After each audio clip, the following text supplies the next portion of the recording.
the strategy is flowing both ways, that the localization team is hearing about what the strategic priorities are for the business. And they're also feeding back that information of where we're being successful and what we need, what resources we need to be able to be successful.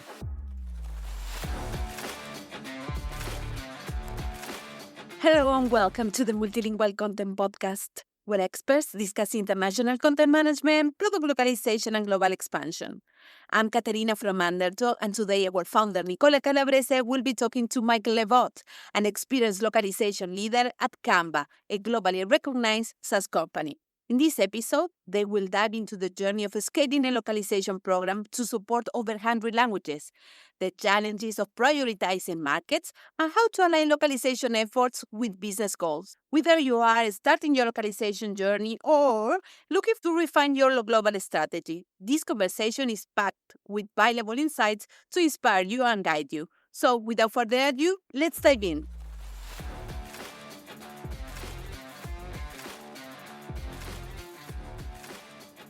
Hello, Michael, and welcome to the Multilingual Content Podcast. How are you today? I'm very well, thanks. And thank you for having me, Nicola. I mean, it's really exciting to have you here. You work at Canva. You have a very mature localization program. So I'm really interested about going into that and details and how you guys got to that, because it's not something you do in one day. But before we jump into the topic, would you mind telling us a bit about yourself and your role at Canva? Yeah, absolutely. So I lead the localization teams at Canva. It's plural teams now. And what that means, first and foremost, is that I'm responsible for translating the many parts of Canva into over 100 languages. So I'm sure we'll talk a little bit about what those different parts are and hopefully about some of the things that aren't just translation. That's the cliche in localization, that it's not just translation. But I've been in that role for about 3 years. Before that, I was in various other roles at Canva, all in the localization area, about 6 years total. Actually 6 years last week. It was my, what we call our Canvaversary.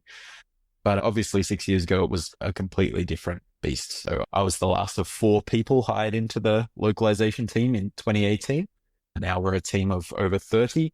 And we had less than 10 million international customers back then. And now we have over 200 million. So the role is very different and it's come along very quickly as well. Yeah, I mean, as I said, you have a very mature localization program, really structured. So would you mind walk us a little bit through the current setup, how you're set up in teams, what each team does? Yeah, happy to. And it's certainly shifted around a lot. I'm not sure that we've necessarily settled in the final location, but it feels good. And as you say, mature today. But we started with a single localization team, just one team. And for a while we had no localization team. In fact, we were all just individuals embedded around the business. But we're currently back together as a group of teams, and we're structured around the different organizations at Canva for the most part. So we have a marketing localization team, which is actually the part that stayed the most stable over the last 4 years since it came into existence. We also have a product localization team that is focused on the actual UI and user experience of Canva's product, the core editor. We have a content localization team. So for anyone who's not familiar with Canva, we have a huge library of templates, of pre-made design templates. So this team works on creating, localizing those templates. And then we also have what we call the language management team, which you can think of as sort of a underlying language quality team that serves all of those different areas of the business. So that's us. That's the 4 teams. We've had a few teams that have come and gone over the last few years as well, but we're currently these 4 teams. And yeah, it's feeling like we're hitting our straps now. We're meeting the needs or the purpose that we're at Canva to do. Yeah, imagine. I mean, it's such a big company now and it grew so fast, and there must be shifting priority as well. So all the time. I think I get what you mean. By changing the team is not set in stone. So it might change. Yeah, I mean, in a way it's nice that you say we are getting there. And on the other hand, I hear the model you just described, and it sounds very well structured, very well thought out. Because as you know, now I would like you to go back to the early stages of your localization process. So when it all started, and what were the first steps that you took, and how did you decide which market to prioritize? So the setup was completely different, as you said. So you can guide us a little bit through that, and then explain what are the I say the choices that you had to do at that stage. Yeah, absolutely. So I can tell you a little bit about the prehistory, the things that went on before I joined Canva, and then I tell you with a lot more confidence the things that have happened since then. So I joined in 2018. There were about 18 months of localization efforts before that, and it started with localizing into Spanish. So Spanish was, in a lot of ways, an obvious choice. There's a huge TAM, a total addressable market for Spanish, spread across Europe and Latin America and some other parts of the world as well. And we already had, at that point, organic acquisition in the Spanish language. So without even localizing, we had some sort of green sprouts of growth, and we decided to double down on that. After that point, after Spanish, it, as you said, really took off very quickly. So Mel, our CEO, is never one to shy away from a challenge, and she set the challenge of launching in 100 languages within 12 months from when we launched into Spanish, our first non-English language. So I was part of the hires that were brought in to make that happen. And we got there. We got to actually over 130 languages within the next 18 months. And it's funny, it almost feels like we went through a reverse prioritization process where usually people are thinking about, okay, let's look at the signals and decide which language we're going to localize into next and make sure that it's the logical next step. And for us, instead, we said, let's do everything and see what works. And from there, we can kind of work backwards through the steps of, okay, let's make sure we have our organic acquisition in place, make sure that we have our local growth marketing teams, and make sure that we have the right payment methods and everything else in place that needs to be there for localization to be really effective. But we did everything, and that was actually really useful for us because we saw very quickly where we just had a natural affinity with some of these markets, where our product market fit was already there without needing to do any kind of open heart surgery on the product. So that was, I'm not sure if I'm recommending that approach to people starting out today, but for Canva, it's really paid dividends given what's come after with the scale that we've seen since then. I guess one role had the fact that you probably, like, it was earlier back then, so you probably had like less content. When you say you did everything, was it completely everything, or just like, let's say you start with some parts of the experience and then build on top of that? Yeah, it was absolutely iterative. So we started with the product itself. So being able to log in is a pretty important function. So we localize that, being able to drag and drop within what we call the editor, the kind of main product of Canva. But we pretty quickly expanded that to our SEO landing pages, which we knew was going to be the most important growth lever at Canva. So that was a very fast follow. And then the content itself, which delivers a huge amount of the value of Canva. And by 2018, we were also doing our help center, the support content, and many other aspects of the product as well. You never realize how much goes into a product until you have to pay to localize it. And then you realize, oh, it's actually, we do a lot of stuff.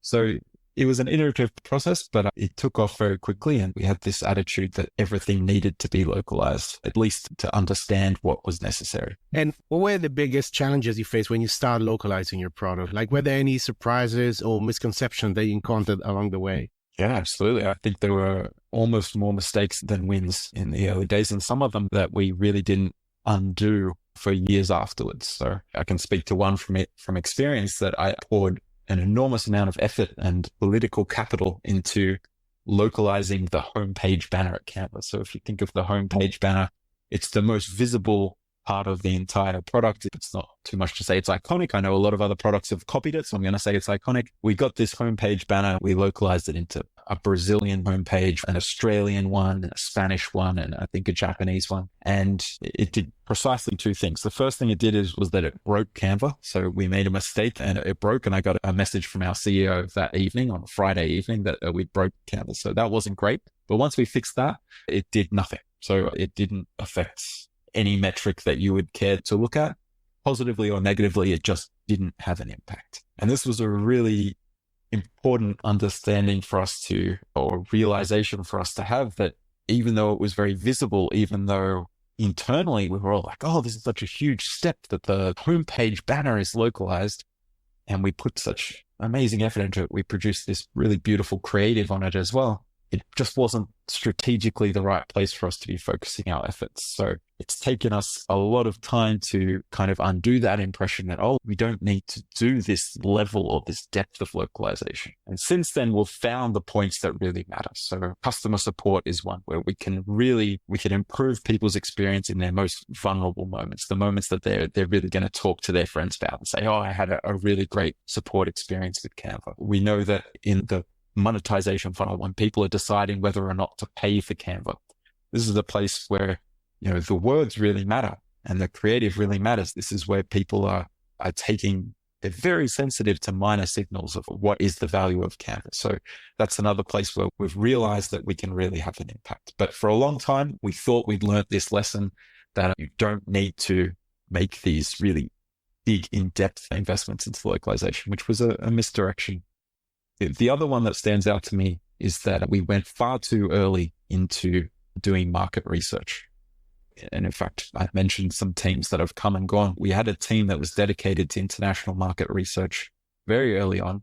They did fantastic work. I still look at some of that work to this day to inform some of our actions, but the intent and the organizational capacity just wasn't there yet to execute on that research. That was a distraction for one thing. So it was kind of an opportunity cost, but it also impacted the confidence that people had around the business in the impact of that kind of groundwork. So I think that was another real misstep for us, which was just going too early. We didn't have the organizational maturity yet to reap the dividends of that kind of work, and we should have waited.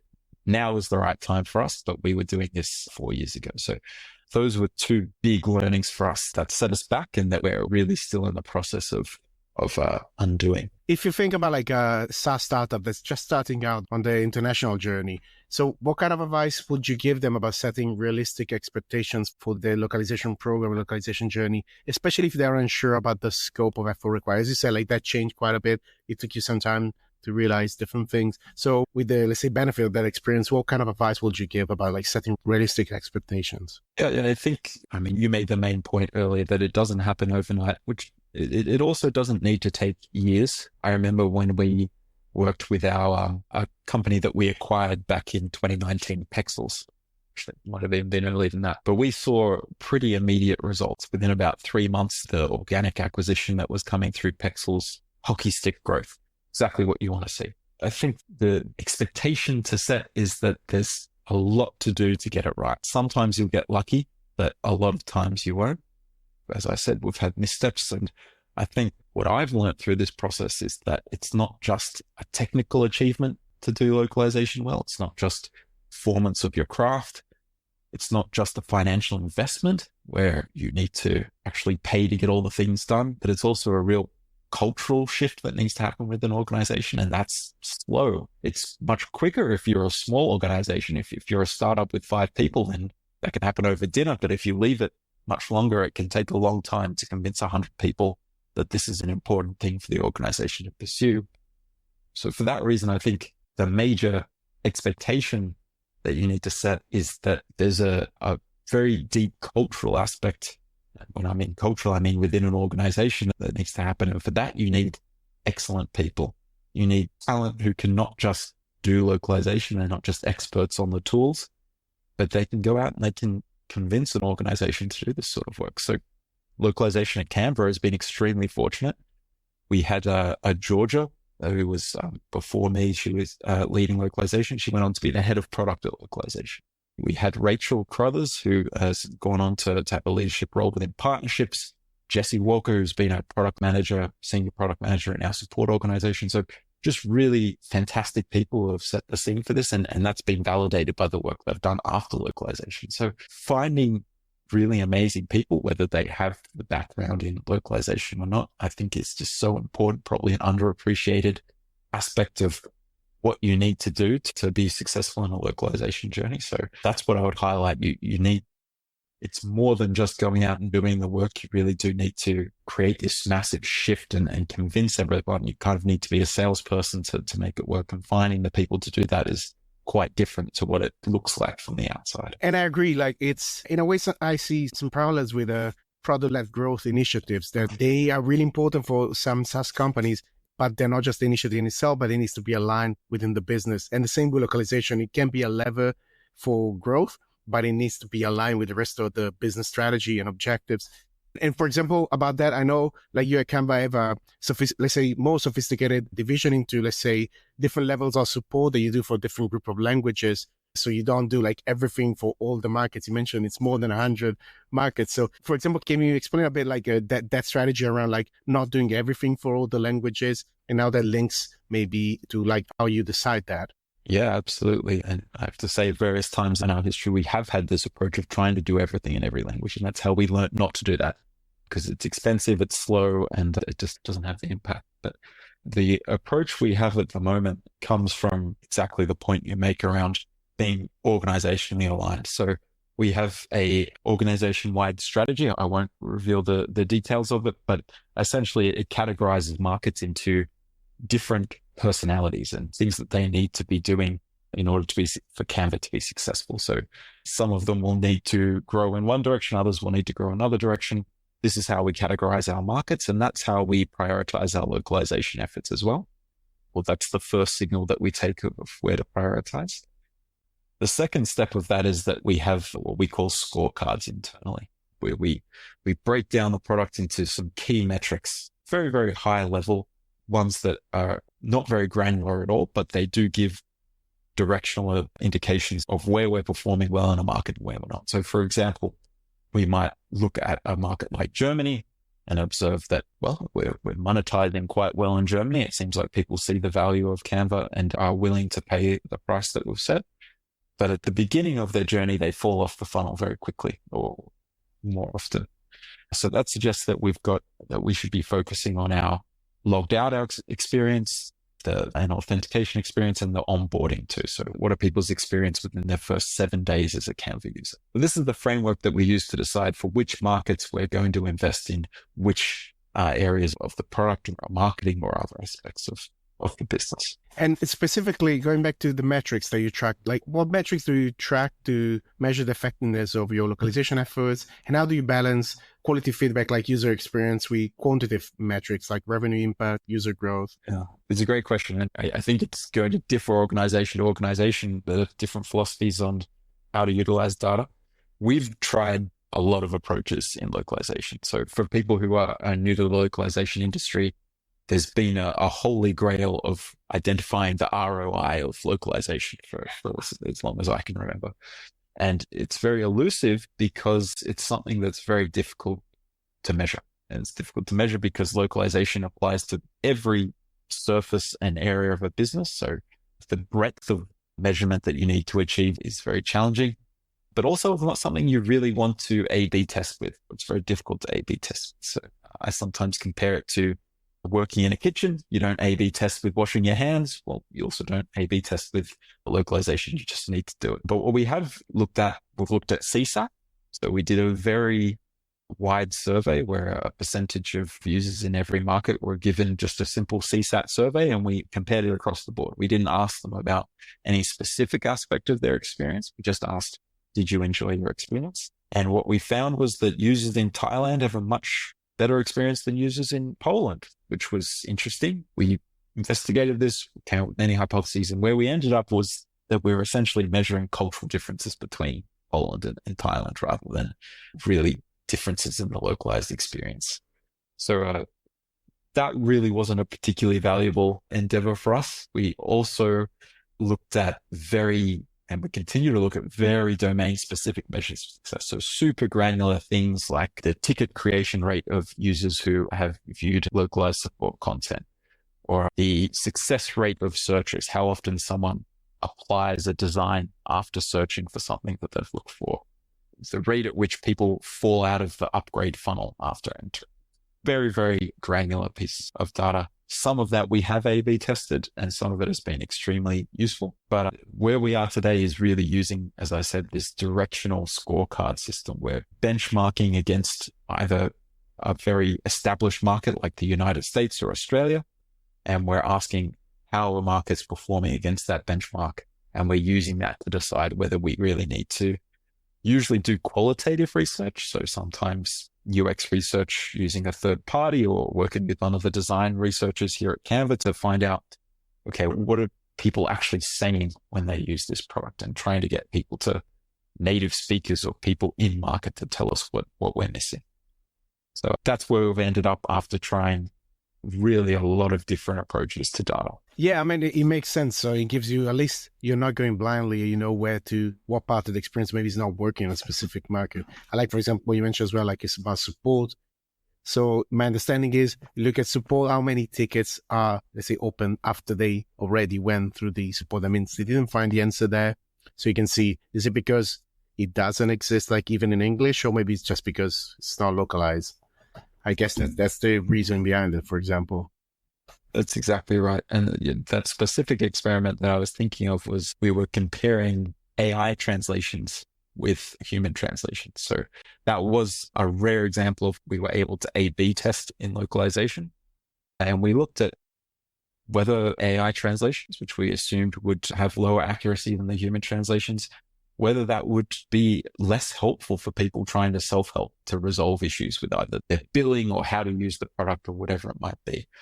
And what we found was that in the vast majority of cases, it didn't impact people's ability to self-help. There were some cases where they did, and we had to zoom in on that and understand which cases it was and where we should be applying that additional effort. Yeah, that's a great example, I think, of where we have been able to decide exactly how much effort and investment is necessary to achieve what we're trying to achieve. Yeah, I mean, it's usually because, like, with the Help Center, you have a lot of pages, and to do all of them in all the languages would be such a huge effort. And maybe, like most things, most of the pages, nobody really look at them. And there's like a group of pages that everybody definitely needs to have access to. So yeah, that makes absolute sense. Yeah.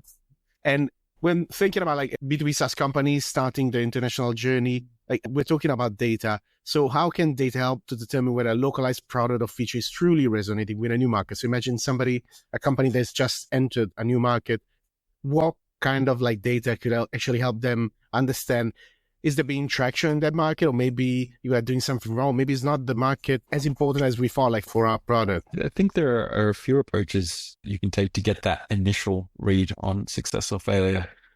Some very simple indicators like numbers of sessions from your core landing pages, I think, will give you a read on whether your messaging is resonating, whether there's a search intent out there, whether people are searching for what you're putting out there in this market. Maybe that market just doesn't need what you've got. Other measures like new signups, how many people are landing on your content, assuming that organic is the main way that you're acquiring users, how many of them are then seeing enough value to invest some time and to risk having their email spammed by giving it away. So how many people actually see the value to continue?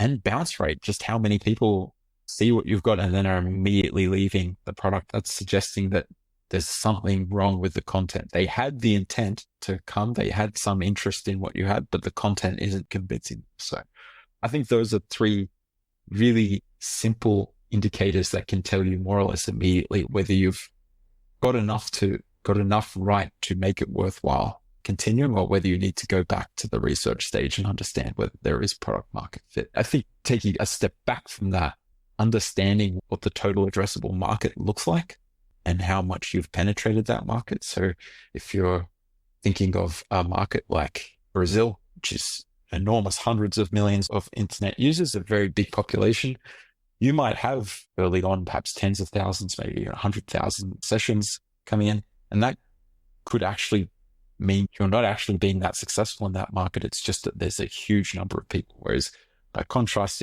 there can be smaller segments, smaller markets. Peru is one that was an early learning for Canva, where we had a really, really high penetration rate in Peru. We looked into this, and over time we realized it was because there had just been a viral uptake of our education product in Peru. The school system had just been doing referrals to teachers, and everyone ended up using Canva. It was a very important understanding for us and informed our strategy in other markets.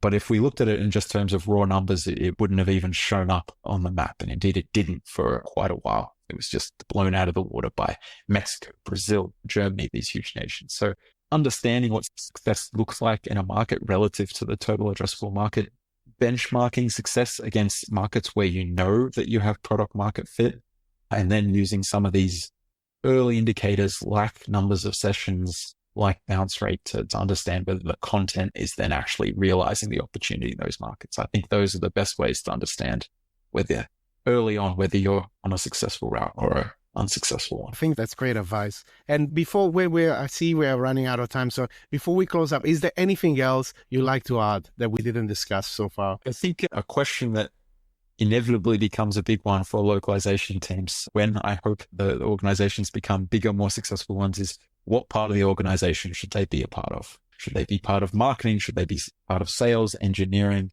product, wherever it might be? So I think getting that question, there's no universal answer to that question. Thinking very early on about where you want to embed localization, you can change that decision later, but it needs to be, and this seems to be a theme of our conversation, Nicola, but it needs to be aligned with where the organization is pushing. So if you're a PLG company, if you're a product-led company, localization probably needs to be close to that. If you're a sales-led company, if you're getting marketing leads, then having localization close to that marketing part of the organization is super important. So getting that organizational piece right, I think, is just so important to make sure that the strategy is flowing both ways, that the localization team is hearing about what the strategic priorities are for the business. And they're also feeding back that information of where we're being successful and what we need, what resources we need to be able to be successful. I think that's a great point to end on. Again, it's important to align localization with every piece, every part of the business. And that setup